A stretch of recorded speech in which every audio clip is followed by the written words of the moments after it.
Spotify is where millennials and Gen Zs are creating, curating, and experiencing culture. And now they're ready for a reset.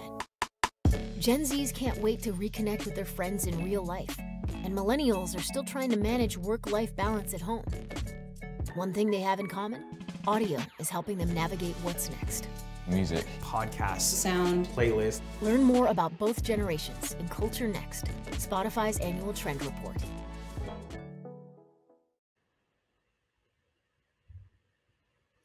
Bonjour à tous, nous sommes ravis de vous accueillir cet après-midi pour notre 3e rapport annuel, le fameux rapport que vous attendez chaque année qui s'appelle Culture Next.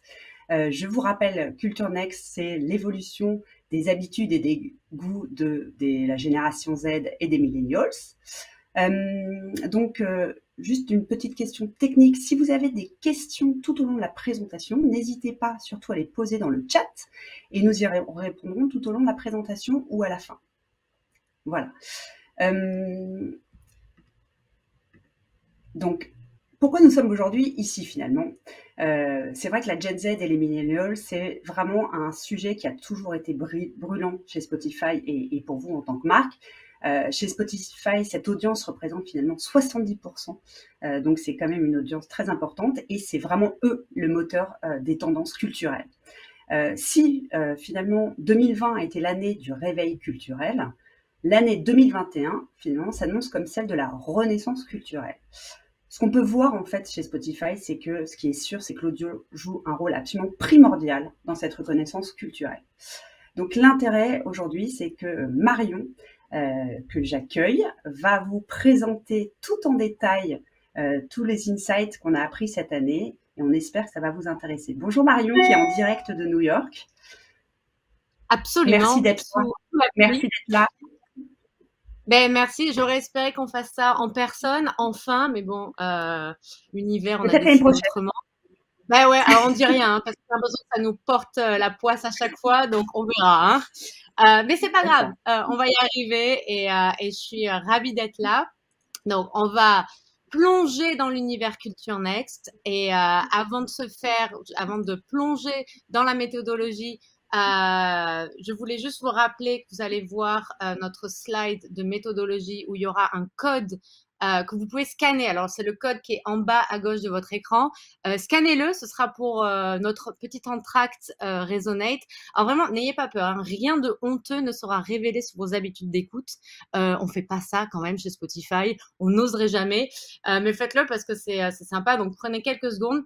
Je vous laisse scanner ce code en toute liberté pendant que je fais un petit point très rapide sur la méthodologie. Donc, on a travaillé avec une agence qui est spécialisée dans les jeunes générations et les tendances culturelles. On a parlé à des jeunes de la génération Z, à des millennials dans le monde entier. Et c'est vraiment notre façon à nous de vraiment comprendre tous les changements qui se passent au point de vue de la culture, mais surtout comment ces générations créent, écoutent et expérience et font vraiment l'expérience de la culture dans le monde. Alors, Culture Next, c'est vrai qu'on regarde toujours les millennials et la génération Z. Ce qu'on fait souvent, et même peut-être vous dans votre travail quotidien, on a tendance à les mettre ensemble parce que c'est vrai qu'il y a quand même pas mal de choses communes entre eux. Ces deux générations essaient de pousser pour un monde un peu plus diversifié, un peu plus ouvert, un peu plus inclusif.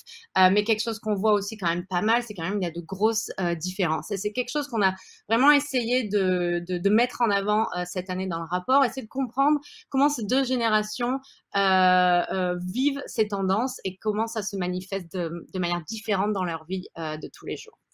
Alors, nous allons voir évidemment qu'est-ce qui est next en culture. Donc, alors, ce qu'on a fait cette année, un peu différent des années précédentes, c'est qu'on a voulu en fait prendre un peu de recul, surtout avec ce qui s'est passé. On ne peut pas ignorer cette pandémie globale qui nous a tous affectés. Et ça a affecté quand même aussi pas mal la manière dont les gens, dont nous-mêmes, vous-même, ont consommé du contenu, et surtout le contenu audio. Alors, on s'est dit, on va prendre ça comme une opportunité pour voir un peu comment toutes ces nouvelles tendances et notre nouvelle vie et cette dernière année a vraiment affecté les auditeurs, comment on écoute l'audio, comment on crée l'audio, mais aussi comment les annonceurs et les marketeurs peuvent utiliser l'audio pour avoir une meilleure connexion et pour parler vraiment avec ces jeunes consommateurs.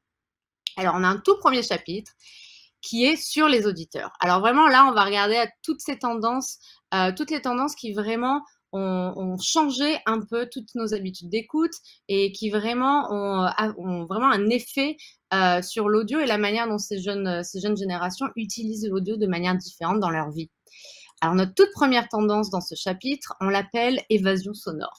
Alors, cette tendance, je vais en parler un peu, je vais vous donner une description très brève et je suis sûre qu'on peut tous personnellement se sentir complètement connectés à cette tendance. C'est vraiment une tendance qui parle du fait que tout ce qu'on consomme au point de vue contenu, surtout contenu digital, affecte vraiment notre santé mentale. Alors c'est pas nouveau, hein, on le sait, ce qu'on appelle la fatigue de l'écran est vrai, hein, c'est quelque chose qu'on vit tous les jours et surtout pendant cette dernière année, cette dernière année et demie même.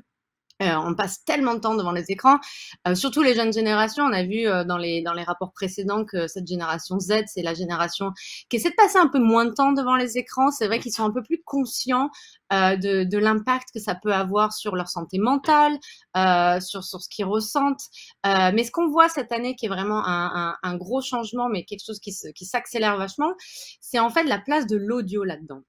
Et ce qu'on voit, c'est que ces jeunes générations utilisent l'audio un peu comme le brocoli dans leur régime média. C'est-à-dire qu'en fait, ils vont se dire, je consomme beaucoup, je sais que des fois, je consomme un peu trop, je suis tout le temps sur les réseaux sociaux et je suis tout le temps en train de binge-watch du contenu.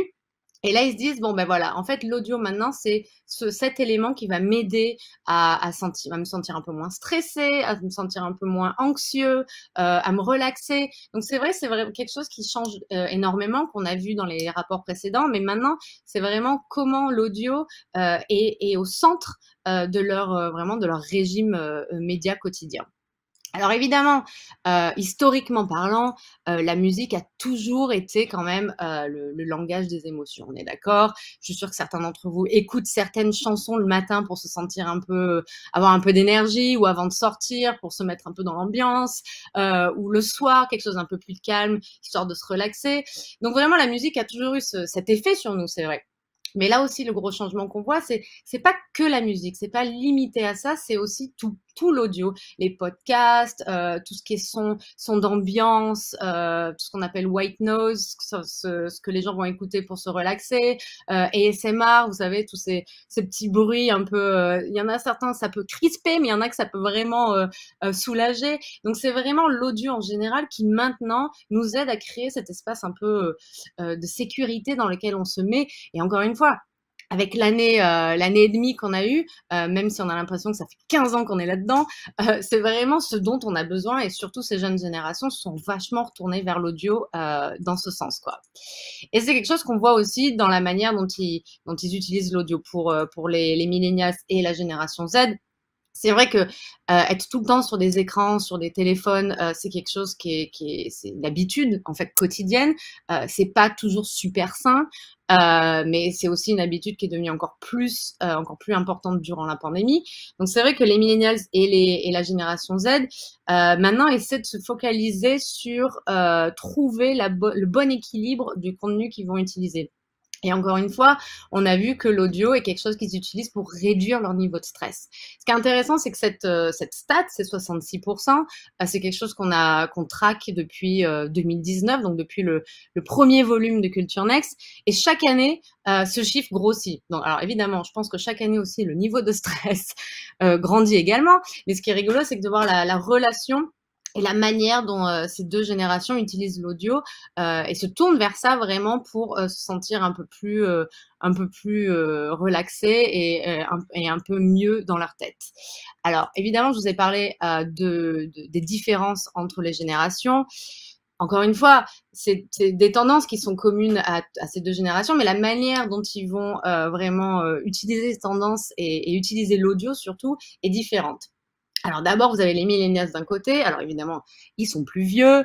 Et en fait, les millennials, cette année, surtout quand il s'agit de l'audio, ils se sont tournés vachement vers tout ce qui est playlist nostalgique pour trouver un peu de réconfort pendant la pandémie. Alors on a vu des streams et l'écoute de certaines playlists, par exemple tout ce qui est la musique des années 80 ou des années 2000, qui a vachement augmenté pendant la pandémie. C'est surtout les millennials qui sont tournés vers ça. Par exemple, en tant que millénial moi-même, oui, j'ai écouté les Spice Girls on repeat pendant la pandémie. J'ai même écouté du Émile et Images. Alors, vous voyez un peu. Je vais pas faire la liste parce qu'elle est longue et elle est un peu honteuse, mais c'est vraiment quelque chose que les millennials. C'est vrai que la nostalgie et les millennials, de toute manière, c'est pas nouveau, mais la manière dont ils vraiment cette année, surtout ce qu'on a vu sur notre plateforme, la manière dont ils sont tournés vers les playlists nostalgiques, c'est vraiment preuve que c'est comme ça qu'ils sont vraiment retrouvés dans une sorte de confort, de sécurité dont on a tous eu besoin, c'est vrai, cette année qui vient de se passer. Et de l'autre côté, vous avez la génération Z, donc beaucoup plus jeune, surtout trop jeune pour être nostalgique de quoi que ce soit. Mais ce qui est rigolo, c'est qu'en fait, quand on regarde la génération Z, c'est que pour eux, l'audio, c'est pas que du divertissement, mais ça fait vraiment partie intégrale de leur menu bien-être, surtout quand il s'agit de leur menu bien-être mental, mais aussi physique. Et ce qui est intéressant, c'est qu'on voit que cette génération, c'est vraiment une génération ils s'y connaissent vachement dans l'audio, mais vraiment ils ont une approche un peu scientifique des fois, c'est-à-dire que ils vont s'approcher vers des expériences auditives particulières parce qu'ils savent que ça va avoir un effet de bien-être sur leur corps, sur leur mental. Il y en a certains qui nous disaient qu'ils allaient écouter certains tracks, certaines musiques avec un tempo particulier parce qu'ils savent que ça va les aider à réguler leur rythme cardiaque. Donc c'est vraiment une approche qui est complètement différente. Donc on parle vraiment d'une génération qui s'y connaît en fait vachement dans tout ce qui est audio. Alors évidemment, ça n'a pas affecté que les auditeurs, mais ça affecte aussi les marques, les plateformes, les produits. Donc ça va driver un peu des innovations. Par exemple, chez Spotify, on a lancé une playlist, c'est un peu une playlist le bien-être au quotidien.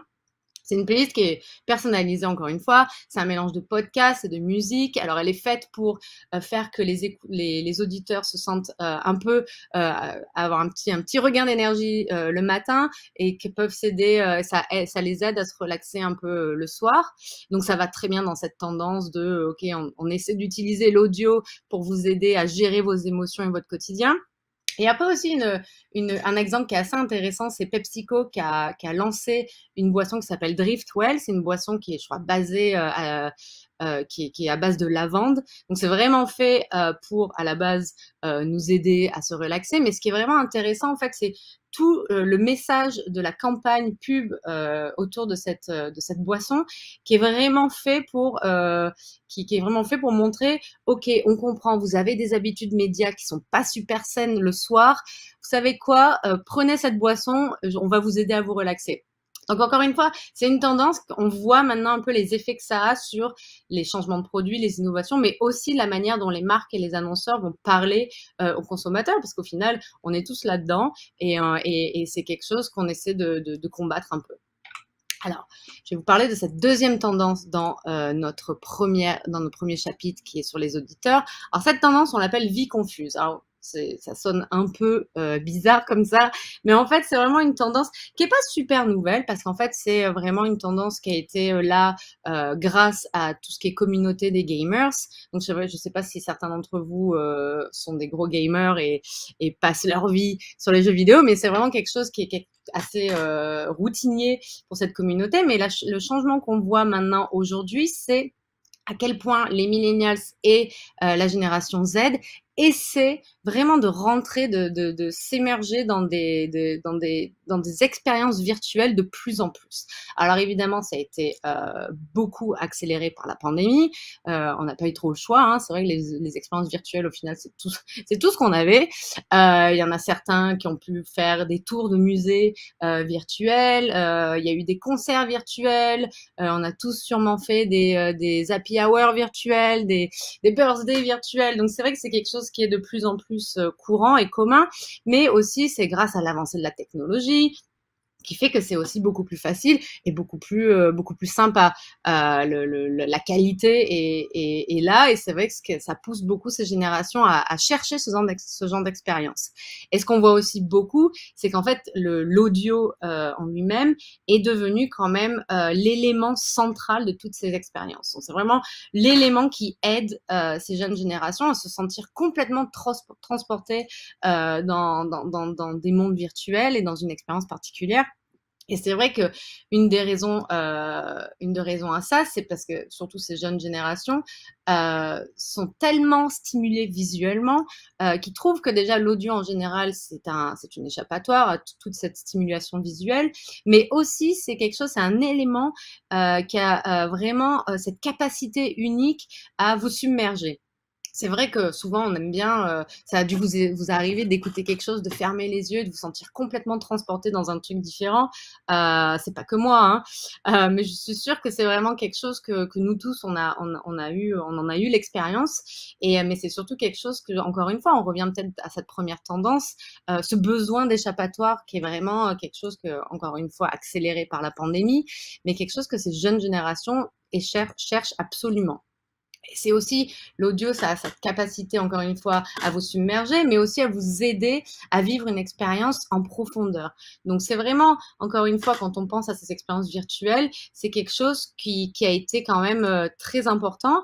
Et c'est vrai que, par exemple, réfléchissez, quand vous regardez un film, si tout d'un coup je vous fais regarder un film et je vous enlève toute la bande sonore, pas que la musique, mais tous les effets sonores, tout, c'est hyper dur quand même de se sentir complètement plongé dans l'histoire et de vivre le film absolument à 100%. Donc c'est vrai que c'est quelque chose qui, à la base, a toujours été là, mais maintenant ce qu'on voit, et le gros changement, c'est que ces deux générations surtout vont essayer de trouver des expériences qui sont vraiment construites autour de l'audio, qui sont vraiment faites pour utiliser l'audio comme moyen échappatoire. Et vraiment, encore une fois, c'est quelque chose qui a été très recherché cette dernière année parce qu'on s'est tous retrouvés bloqués chez nous, et c'était vraiment la meilleure façon pour beaucoup de se sentir un peu vivre quelque chose de différent.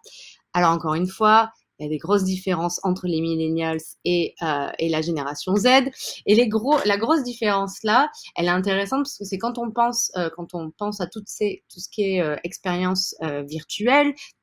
Les millennials, cette dernière année, surtout, se sont mis à apprécier tous les avantages que ces expériences virtuelles apportent. Alors c'est vrai que c'est pratique, on n'a même pas à bouger de chez nous, c'est moins cher. Beaucoup de millennials, au final, travaillent à temps complet. Il y en a beaucoup qui sont des parents, qui ont des jeunes enfants. Donc c'est vrai que les millennials sont dans un stade de leur vie qui est différent.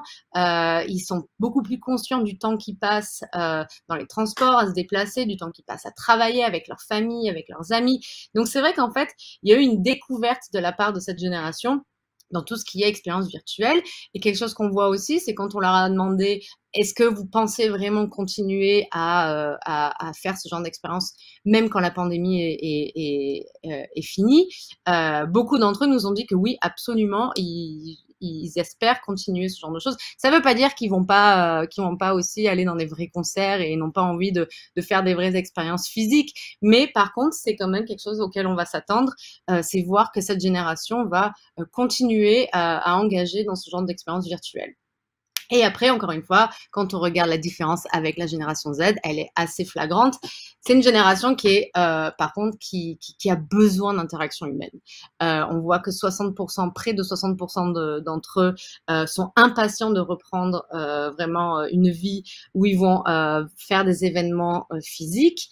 Donc, c'est vraiment un gros changement. Et encore une fois, c'est parce qu'ils sont à un stade de leur vie qui est différent. La génération Z, beaucoup plus jeune, certains d'entre eux, avant que la pandémie commence, certains d'entre eux allaient aller à l'université ou dans les grandes écoles. Enfin, ils sortaient du nid familial, ils allaient enfin découvrir une nouvelle liberté. Certains d'entre eux plus jeunes, qui sont pas encore en âge d'aller à la fac, mais qui vont au lycée, mais donc assez vieux pour pouvoir sortir sans présence d'un adulte. La pandémie a commencé. Ils ont dû tous rentrer chez eux, bloqués avec leurs parents ou bloqués derrière un écran. Donc c'est vrai que c'est une génération qui tout d'un coup se sentit complètement bloquée et sans priver de liberté dont ils avaient vraiment besoin. Donc eux, c'est vraiment la génération qui va avoir besoin d'interaction humaine et physique beaucoup plus que les millennials. Alors évidemment, quand on parle de vie confuse, j'ai mentionné ça au début, c'est dur de parler de ça sans parler de la communauté des gamers. Donc pour les gamers et les millennials et la génération Z, l'audio, c'est vraiment quelque chose qui les aide à se transporter. Et se transporter dans une sorte de réalité alternative, c'est quelque chose que les gamers font tout le temps. C'est assez routinier, parce que dès qu'on se met à jouer à un jeu vidéo, c'est vrai que ça fait partie du truc aussi d'être complètement dans son personnage et dans le monde. Mais ce qu'on voit aussi quand on pense à l'audio, un gros changement, c'est l'importance grandissante de l'audio pour les gamers. On voit qu'ils aiment bien expérimenter et changer de playlist ou de bande sonore selon le jeu qu'ils jouent. Ça les aide à rafraîchir un peu leur expérience. On voit que 57% d'entre eux nous disent que vraiment sélectionner la musique quand ils jouent, vraiment avoir la bonne musique qu'il faut, c'est super important. Donc vraiment, encore une fois, c'est quelque chose, quand on a un annonceur, quand on a un marketeur, c'est intéressant de penser à comment moi je peux en tant qu'annonceur utiliser l'audio pour vraiment faire part et du monde physique et du monde virtuel, mais aussi aider ces jeunes consommateurs à être transportés. Donc c'est quelque chose qui va au-delà vraiment des jeux vidéo et c'est quelque chose qui a beaucoup d'importance. Encore une fois, on veut créer une expérience où les jeunes consommateurs vont pouvoir vraiment se sentir complètement submergés dans un univers différent. Alors, quand on parle d'expérience et d'être submergé dans un univers différent, vous avez peut-être entendu parler de ces deux gros concerts justement dans les plateformes de jeux vidéo. On a Lil Nas dans Roblox, Travis Scott dans Fortnite. Je crois que dans Minecraft, il y avait même un festival qui s'appelle Block by Block West Festival. Donc, c'est vraiment intéressant de voir comment déjà aussi les artistes ont dû changer un peu leur manière de connecter avec leurs audiences et leurs fans. Alors évidemment, surtout cette année qui vient de se passer, on n'a pas pu faire des vrais concerts physiques. Donc c'est vrai que toute l'industrie de la musique, enfin du spectacle en général, a dû un peu repenser sa structure et sa manière de développer des shows et des concerts. Mais c'est quelque chose qui va rester. C'est pas propre à la pandémie. Encore une fois, ça a accéléré cette tendance, mais c'est quelque chose qui va sûrement rester parce que c'est vrai que c'est une façon un peu différente pour les artistes de se connecter à leurs audiences. Ils peuvent quand même connecter avec des millions de fans dans le monde entier en une seule fois sur une seule plateforme. C'est quand même intéressant. Donc encore une fois, pour les annonceurs et les marketeurs, c'est quelque chose d'intéressant à garder en tête parce qu'au final, c'est un espace. Il faut garder un œil dessus parce que ça va vachement évoluer. Alors évidemment, c'est pas que la musique et c'est pas que les jeux vidéo, mais ça a aussi changé pas mal d'innovations. Ça a apporté quelques innovations dans tout ce qui est produit et les plateformes. Donc là, évidemment, celle à laquelle j'ai pensé, c'est quelque chose que Spotify a lancé, c'est Green Room. Alors je sais pas si vous en avez entendu parler, mais c'est vraiment aussi une plateforme un peu sociale. Mais c'était vraiment pour Spotify l'occasion d'essayer de recréer un peu la sensation que vous avez quand vous rentrez dans une salle pleine de gens pour avoir des conversations. Donc c'est encore une fois, ça montre vraiment comment les plateformes, et Spotify n'est pas la seule évidemment à faire ça, mais c'est vraiment montrer comment les plateformes évoluent dans ce sens de cette tendance où on a une recherche en fait de mixer un peu notre vie réelle et le monde virtuel et de recréer un peu ces expériences. Et grâce évidemment à la technologie, ça devient de plus en plus agréable et l'expérience est de plus en plus à une qualité qui est quand même assez incroyable. Et on va finir notre chapitre sur les auditeurs par une tendance qui parle en fait de création. Donc, alors en fait, c'est dur de parler de la génération Z sans parler de création. Parce qu'en fait, on parle d'une génération ça fait partie d'eux en fait. C'est une génération, on a vu ça dans le volume précédent de Culture Next, on appelle ça les scratch artists, donc c'est vraiment une génération qui aime reproduire la culture, qui aime prendre un peu des choses là et de partout et créer eux-mêmes. Ils aiment bien créer leurs propres vêtements, donc c'est vraiment une génération qui aime ça, mais surtout en fait créer en symbiose avec d'autres personnes. Et un truc qu'on voit vachement, c'est l'influence des réseaux sociaux qu'on peut pas ignorer quand même, parce que même sur notre plateforme, sur Spotify, on voit vachement l'influence des réseaux sociaux. Cette influence qui a permis à ces jeunes auditeurs, à ces jeunes fans, d'avoir une sorte de connexion beaucoup plus proche avec les artistes qu'ils aiment. Et ça a permis la collaboration, la communication entre les fans, les artistes, les podcasteurs, les audiences, les annonceurs également. Et ça a vraiment changé la culture audio de manière assez incroyable. Et c'est vraiment tout le monde maintenant a sa place dans ce processus de création. Et c'est pas juste les artistes et les podcasteurs qui peuvent, eux, créer, que ça va vraiment aussi ces jeunes audiences qui ont leur mot à dire également. Et encore une fois, quand j'ai parlé de ça juste avant, c'est vraiment cette influence des réseaux sociaux et qui a permis à ces jeunes communautés, et c'est vrai que surtout la génération Z, c'est une génération qui adore créer des communautés, qui adore connecter avec d'autres personnes qui partagent les mêmes valeurs et les mêmes passions. Et du coup, les réseaux sociaux ont vraiment aidé ces communautés de gros fans de musique, et pas que de musique, hein, ça va aussi pour les podcasts, à vraiment communiquer, à partager leurs impressions, à partager ce qu'ils aiment. Et donc, ils ont vraiment développé un peu leurs goûts musicaux là-dessus et découvert aussi beaucoup de musique et beaucoup d'artistes grâce à ces plateformes. Et comme je disais avant, on en voit, nous, l'influence sur Spotify. Et par exemple, un exemple qu'on a, c'est une playlist qui s'appelle Viral Hits. C'est ce que c'est vraiment, c'est une playlist qui est une agrégation en fait de tous les tracks qui sont viraux en ce moment sur les réseaux sociaux et sur Internet. Par exemple, dès que il y a un TikTok challenge avec une musique, avec un track qui va devenir forcément vachement viral, on va la retrouver sur cette playlist. Donc, c'est vraiment intéressant de voir aussi la popularité de cette playlist parce qu'on voit que c'est surtout pour les jeunes, pour cette génération Z, c'est vraiment quelque chose qu'ils recherchent beaucoup parce qu'ils découvrent les musiques, ils découvrent de nouveaux sons sur les réseaux sociaux et après, ils vont chercher ça sur Spotify et ils vont essayer de consommer ça de manière assez quotidienne. Donc, on voit à quel point ça change. Et aussi, ce qui change beaucoup, c'est en fait le pouvoir que ces jeunes auditeurs ont sur ce qui va être en fait populaire ou pas. C'est vrai qu'il y a des années de ça, c'était vraiment tout ce qui était les labels de musique, les maisons de musique, les équipes vraiment d'artistes qui allaient plus ou moins faire tout un plan marketing et un peu plus ou moins décider en fait de ce qu'allait être la musique de l'été, le gros hit de la saison ou les artistes qui vont être au top des charts. Mais maintenant, vraiment, c'est les auditeurs qui ont le pouvoir, en fait, de décider et vraiment de choisir ou pas de mettre en avant des artistes parce qu'ils vont se mettre à partager beaucoup leur musique. Donc, c'est vrai que c'est vraiment intéressant de voir. Et encore une fois, c'est vachement poussé par cette jeune génération, les Gen Z, parce qu'ils ont grandi sur Internet, parce que c'est quelque chose qui est super naturel pour eux. Pour eux, tout est là, tout est fait pour reproduire un peu la culture, pour remixer la culture. Donc, c'est quelque chose qu'ils font beaucoup. Et encore une fois, ils jouent un rôle très actif dans toutes pour amplifier de nouvelles voix, co-créer des chansons avec des artistes. Et aussi, ils forment des communautés globale de fans qui sont quand même qui ont beaucoup de pouvoir là-dessus sur tout ce qui va être populaire ou pas. Et encore une fois, petite différence avec nos chers millennials. Quand on regarde les jeunes créateurs millennials, surtout les créateurs audio, alors avant, c'est vrai que c'était quand même beaucoup plus commun de travailler en privé et d'attendre que notre track, notre musique ou notre podcast soit complètement fait pour le publier et le partager avec notre communauté de fans.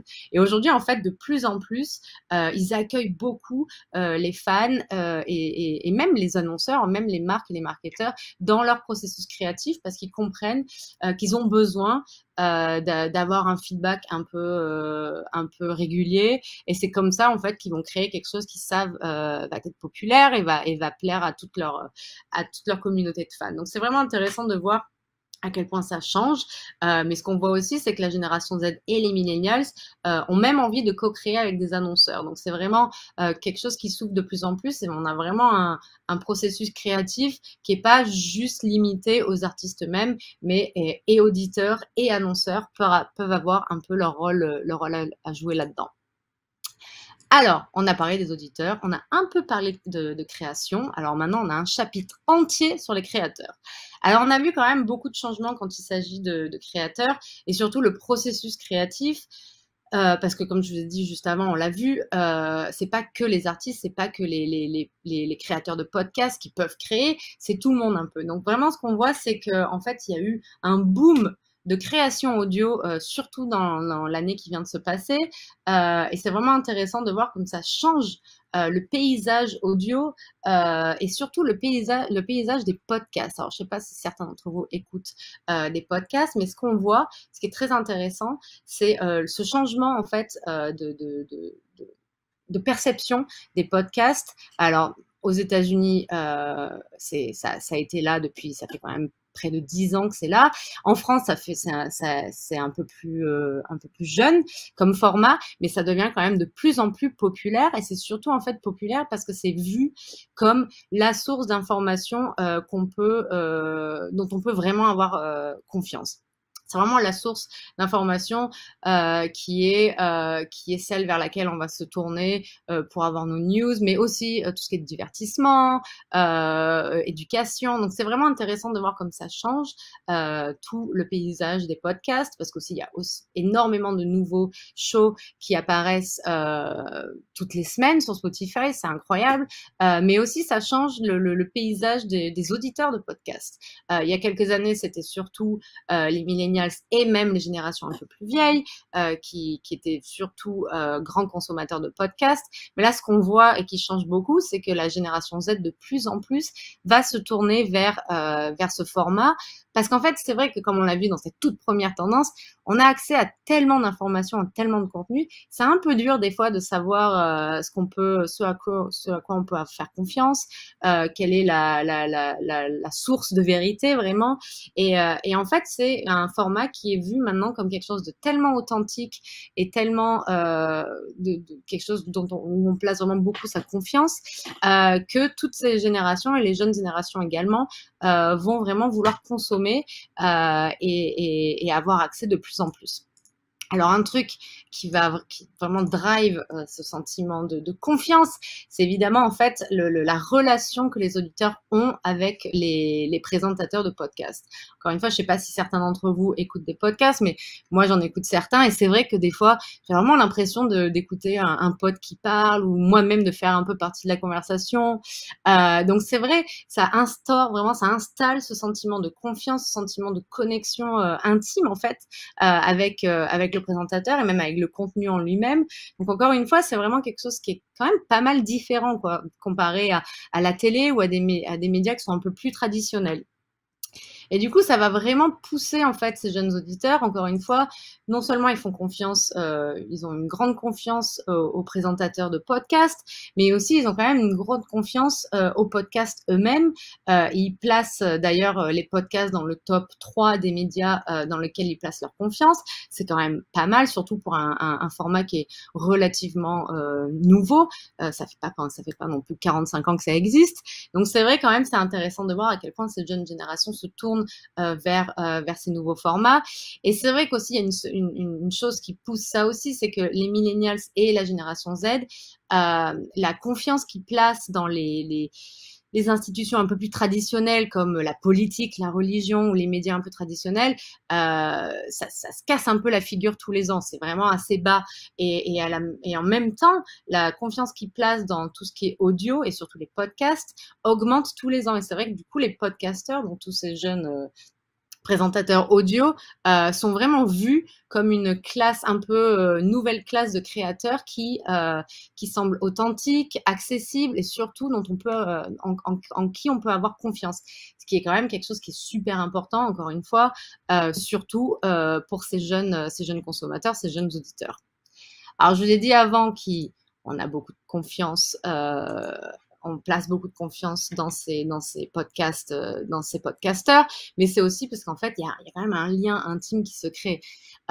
C'est quand même super intime d'entendre quelqu'un parler. Je dis parler, pas crier, hein. Mais c'est vrai que quand on réfléchit, l'audio en général, la voix, c'est quelque chose qui est quand même super intime. La voix de notre maman, c'est la première chose qu'on entend quand on est dans son ventre quand même. Donc c'est vraiment quelque chose d'un point de vue humain. C'est quelque chose au point de vue de notre évolution qui, encore une fois, est quelque chose qui est hyper facile pour créer un lien. Donc vraiment, les podcasteurs sont vus, des fois sont considérés comme des amis. Ces jeunes auditeurs pensent vraiment c'est super facile de sentir une connexion émotionnelle à un animateur de podcast. Donc ça va avoir quand même un effet, une sorte d'effet sur le contenu en lui-même, mais également sur les pubs qui passent dans les podcasts. Mais c'est vrai que c'est intéressant de voir à quel point c'est un contenu qui est vachement aimé et écouté avec beaucoup d'attention. Alors, on parle podcast, on parle confiance, on parle connexion intime, mais après tout aussi, les podcasts, c'est super pour pouvoir entendre des voix différentes, des histoires différentes, des perspectives différentes. Et c'est vraiment quelque chose que et les millennials et la génération Z recherchent. Ils veulent de la représentation, ils veulent de la diversité, ils veulent savoir que toutes les communautés sont représentées dans les médias qu'ils consomment et dans le contenu qu'ils consomment. Et les podcasts vraiment permettent ça. Et c'est pour ça qu'on voit que les jeunes créateurs, les audio créateurs de ces deux générations, maintenant, utilisent ce format pour faire pousser un peu des nouvelles voix et des points de vue qui ont été un peu ignorés historiquement dans les médias un peu plus traditionnels. Donc encore une fois, c'est vraiment quelque chose que ces jeunes générations poussent à fond et c'est quelque chose qu'ils recherchent. Et l'audio, encore une fois, ça permet beaucoup de liberté. Et il y a aussi beaucoup de jeunes créateurs audio et beaucoup de contenu audio aujourd'hui, c'est que c'est facile en fait. N'importe qui peut avoir un podcast, vous-même pouvez avoir un podcast, vous avez un téléphone, vous avez une façon très facile d'enregistrer votre voix.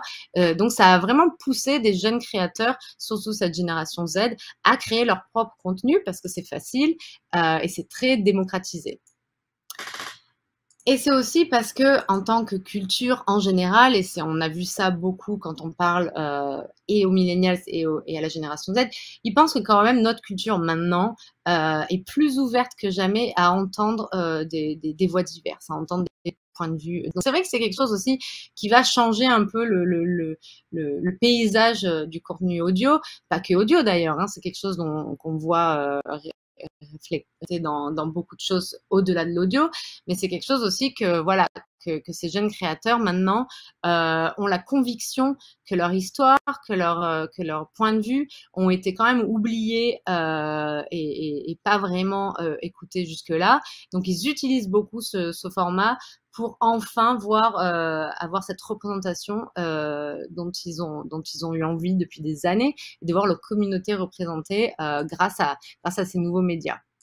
Alors, c'est aussi parce que, ce que j'ai dit juste avant, il y a une grosse démocratisation de la création. Donc, la création audio est quand même beaucoup plus simple, quelque chose qui est hyper important pour cette génération Z, parce qu'encore une fois, c'est une génération de jeunes créateurs. Ils adorent créer et faire leur propre truc, essayer de reproduire un peu la culture. Donc, c'est quelque chose qui est hyper important.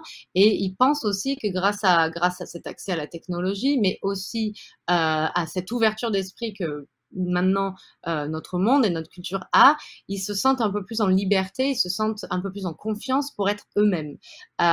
Et aussi, quand on parle de nouvelles voix, enfin, ça offre une meilleure représentation, ce que et les millennials et la génération Z cherchent beaucoup, absolument. Et d'ailleurs, 44% d'entre eux ont déclaré avoir cherché de manière assez active plus de contenu qui vient de créateurs et de podcasts avec beaucoup de diversité, surtout l'année dernière. C'est vrai qu'au final, on a été un peu tous dans notre bulle cette dernière année, on a été un peu bloqués. Donc c'est vrai, essayer de découvrir de nouvelles cultures et d'avoir un peu plus de diversité dans le contenu qu'on consomme nous aide quand même à découvrir des points de vue différents et à se sentir un peu ouvert à d'autres choses que les murs de notre chambre dans lesquels on a été bloqués pendant cette dernière année. Alors évidemment, ce besoin de représentation, c'est pas que dans tout ce qui est contenu audio ou contenu visuel, mais aussi c'est quelque chose que et les millennials et la génération Z recherchent aussi dans tout ce qui est publicité, dans le contenu publicitaire. On sait que 61% de cette génération Z nous ont dit que ils sentent que leur génération accepte beaucoup plus les gens qui ne sont pas comme eux. Donc c'est vraiment une génération de gens à l'ouverture avec beaucoup d'ouverture d'esprit, très diversifiée, assez fluide. Donc c'est vrai, c'est une génération qui a besoin de voir ça aussi dans la publicité et de voir qu'ils ont envie de comprendre que les marques et les annonceurs comprennent ce besoin de représentation et de diversité. Là, c'est un exemple, la photo que vous voyez, c'est un exemple, vous l'avez peut-être reconnu, de la dernière pub Axe.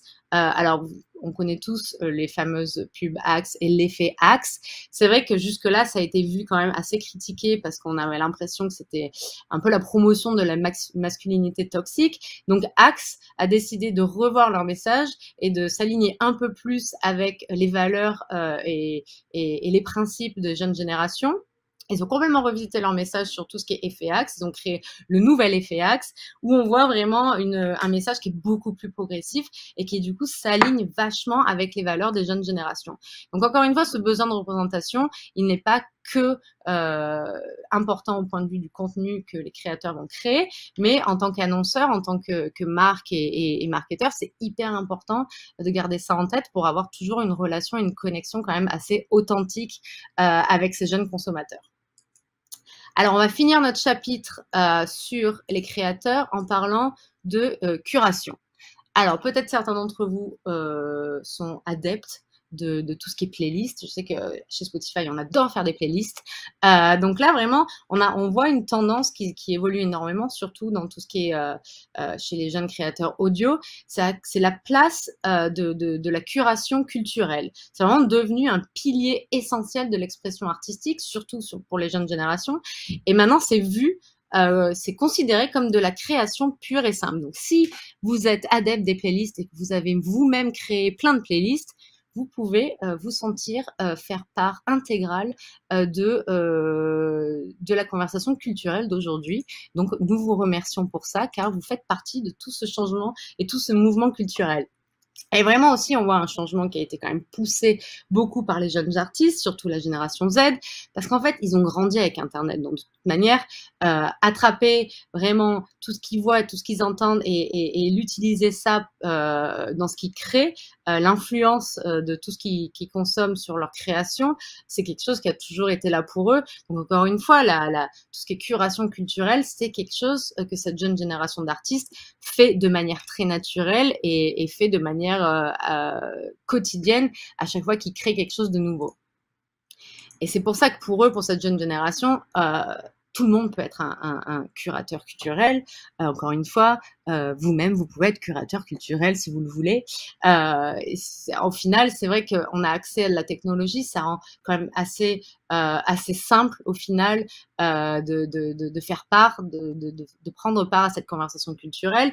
Mais c'est très important, encore une fois, pour cette génération, cette Gen Z, qui a vraiment une habitude d'utiliser ça pour curate leurs identités et leur vie. Et quand on regarde encore une fois aux différences avec les millennials, pour eux c'est plus que de la curation culturelle, mais c'est aussi créer des connexions. Donc c'est vraiment rigolo de voir un peu la différence, mais au final, il y a une chose qui revient pour les deux générations, c'est que quand on compile quelque chose, c'est au même point que la création. Donc vraiment, encore une fois, un changement de perspective quand il s'agit de la création pure et simple. Ce n'est pas que créer quelque chose de zéro, mais c'est aussi compiler un peu de culture et faire part de cette conversation. Alors, les annonceurs, évidemment, vous, dans votre métier de tous les jours, je suis sûre que vous avez vu à quel point la pandémie a affecté beaucoup de choses. Ça a affecté la manière dont on consomme les médias, ça a affecté la manière dont les marques peuvent communiquer avec les consommateurs. Ça a affecté beaucoup de choses. Et on va regarder des tendances qui ont été là depuis, qui ont commencé à se voir, à faire surface il y a quelques années, mais qui sont vraiment accélérées ces dernières années. Notre première tendance, on l'appelle affinité. Alors cette tendance, c'est vraiment sur le fait que la génération Z surtout a vraiment envie qu'on arrête en fait de penser à eux comme à les définir par leur âge, leur genre, où ils habitent, la langue qu'ils parlent. Ils veulent vraiment être sûrs que les marques et les annonceurs et les marketeurs comprennent que ce sont des jeunes consommateurs qui ont des passions, qui créent des communautés très proches autour de certaines de ces passions, de ces intérêts. Donc, c'est vraiment comment, en tant qu'annonceur, on peut essayer de redéfinir un peu la manière qu'on a eu traditionnellement de segmenter les consommateurs et de les cibler. Alors, c'est vraiment quelque chose qui commence à être vraiment reflété dans beaucoup de marques.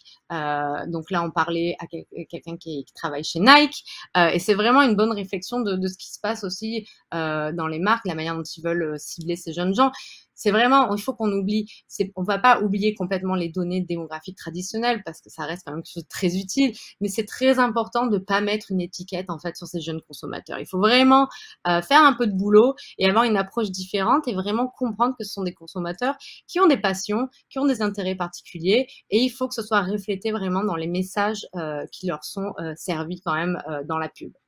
Alors, c'est vrai que c'est quelque chose aussi qu'on voit beaucoup grâce aux plateformes de streaming, parce que c'est quelque chose qui a considérablement changé la manière dont ils découvrent et se connectent à la culture. On voit quand même que et les millennials et la génération Z ont envie de consommer de la culture, mais ils n'ont pas envie d'être juste des voyeurs culturels. Ils ont vraiment envie de participer à la conversation culturelle. Et c'est encore une fois avec ça en tête que les annonceurs doivent vraiment penser à une nouvelle façon de communiquer avec ces jeunes consommateurs. Vraiment d'apporter quelque chose qui est important pour eux, quelque chose qui leur permet de comprendre un peu le contexte culturel derrière beaucoup de choses. Et d'ailleurs, quelque chose qui revient énormément quand on parle à ces jeunes auditeurs, c'est qu'ils consomment beaucoup de culture, ils adorent ça, mais ils ont peur du problème de gentrification culturelle. C'est-à-dire qu'ils n'ont pas envie d'être la génération qui consomme de la culture sans vraiment comprendre tout ce qu'il y a derrière. Par exemple, c'est vrai, écouter une chanson d'un artiste d'un autre pays, c'est quelque chose qu'ils apprécient énormément parce qu'ils adorent vraiment connaître un peu les cultures mondiales, mais ils ont aussi vraiment envie de comprendre, ok, d'où vient cet artiste, quelle est son histoire, pourquoi cette chanson, et vraiment comprendre tout le contexte culturel qui se trouve derrière une chanson ou un contenu, et même une marque et même un produit, c'est quelque chose qui est hyper important. Donc encore une fois, en tant qu'annonceur, il faut quand même penser à une manière un peu plus créative, mais aussi un peu plus authentique pour communiquer et connecter avec ces jeunes consommateurs. Alors, tout ce qui est ces affinités, ces groupes d'affinités, quand on y pense, c'est quand même plus facile que des segments traditionnels pour communiquer avec eux, parce qu'on sait vraiment ce qu'ils aiment. C'est vrai, ils sont assez transparents.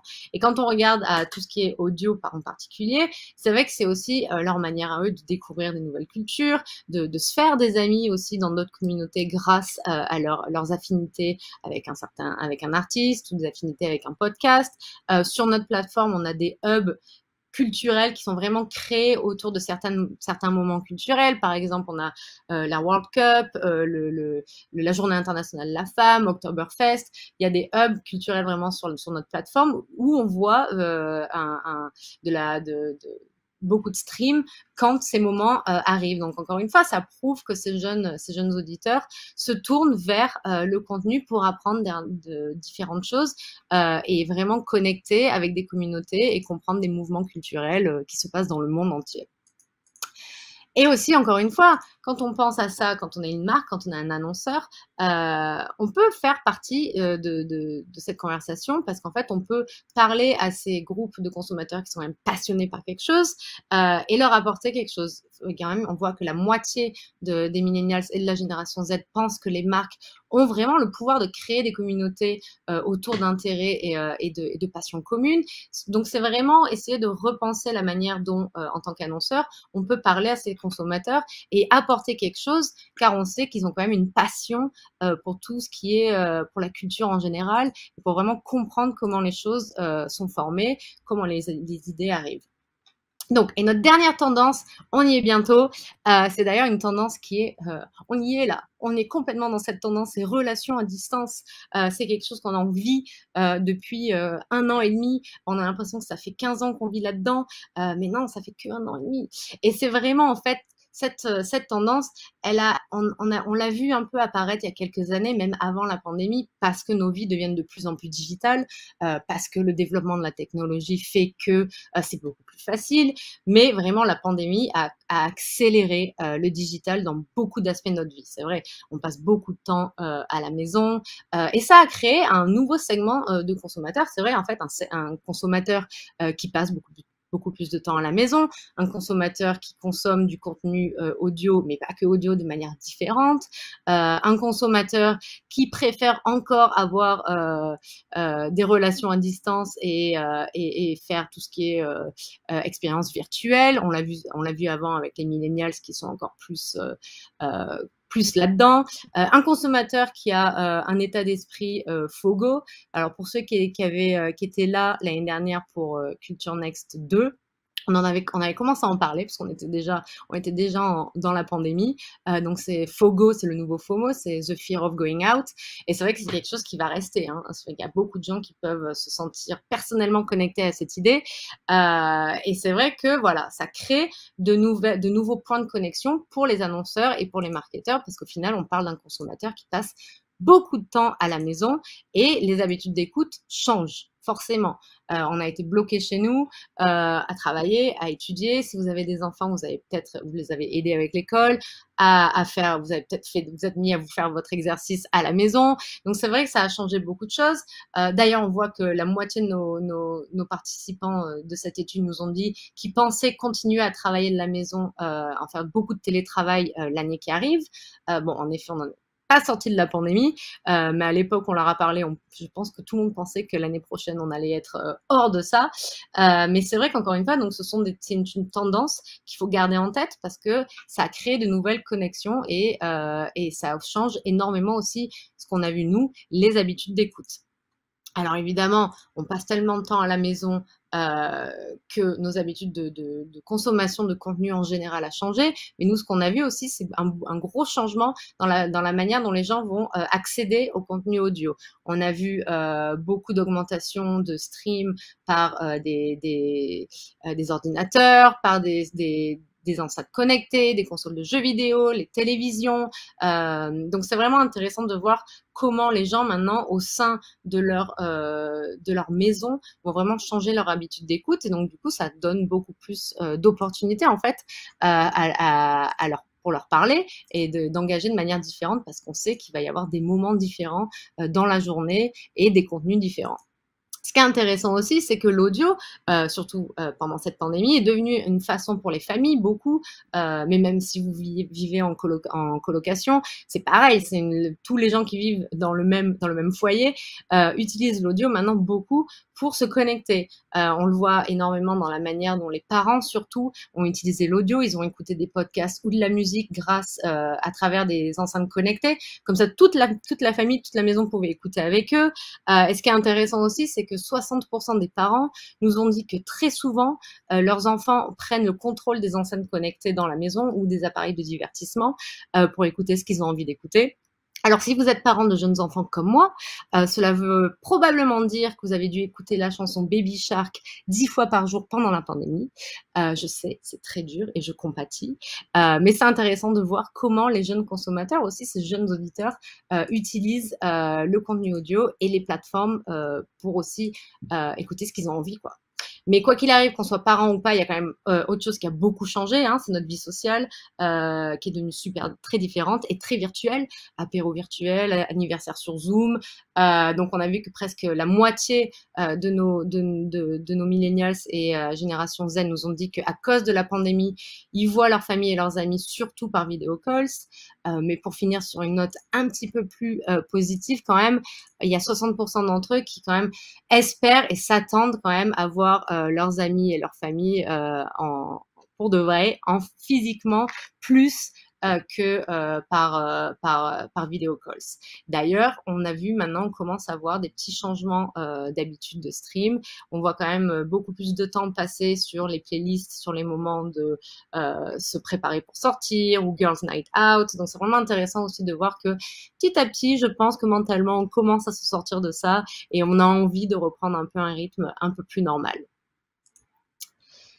Je vous ai dit beaucoup de choses, donc je vais bientôt repasser le micro à Prune. Avant de finir, je vais juste finir sur une petite note. C'est vrai que 2021 nous a appris beaucoup de choses, mais je pense qu'en tant qu'annonceur, il y a un truc qu'il faut se garder en tête, c'est que c'est très, très important d'être toujours au fait des tendances culturelles parce qu'au final, ce sont ces jeunes consommateurs qui créent la culture. Donc, pour être toujours authentique et avoir une vraie connexion, il faut garder ça en tête. Avant de passer le micro à Prune, vous allez voir que sur la droite, il y a un onglet sondage. Si vous voulez, si vous pouvez juste répondre à c'est juste une petite question très vite.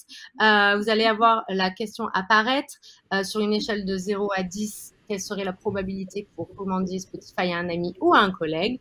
C'est juste pour nous, votre réponse ne sera pas montrée dans l'écran, vous inquiétez pas. C'est plus, on a à cœur quand même de toujours améliorer nos événements et de proposer un contenu qui vous intéresse. Donc voilà, je laisse 2 secondes pour répondre et je repasse le micro. Je rappelle Prune sur notre scène virtuelle qui va finir et conclure cette présentation.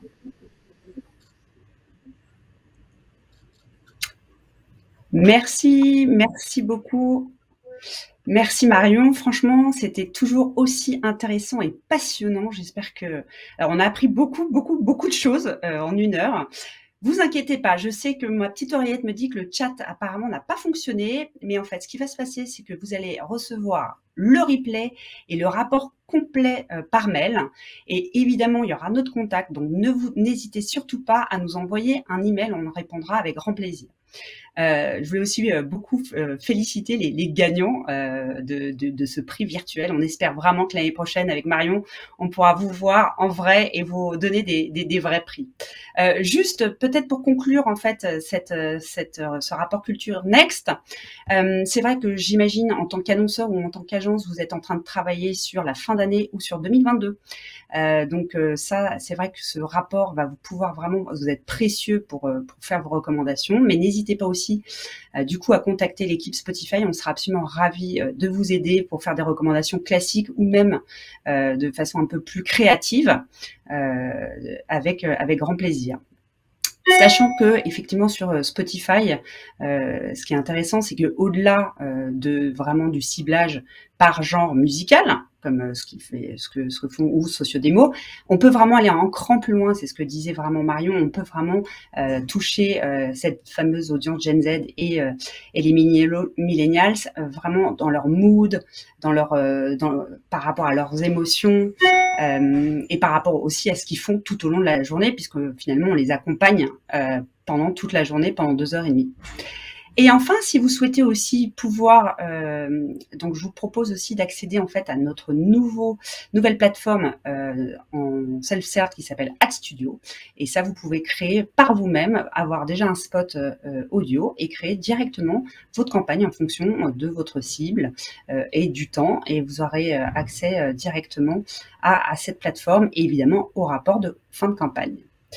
Eh bien, écoutez, je voulais vraiment une nouvelle fois vous remercier, vous dire juste, dernière petite chose, n'hésitez pas à scanner, donc vous voyez à gauche avec votre téléphone, c'est la playlist Culture Next. Et ça, c'est hyper intéressant parce que vous allez retrouver finalement tous les podcasts et toutes les musiques qu'écoutent cette fameuse Gen Z et ces millennials. Donc, n'hésitez pas à écouter cette playlist ce soir et dans les prochains jours.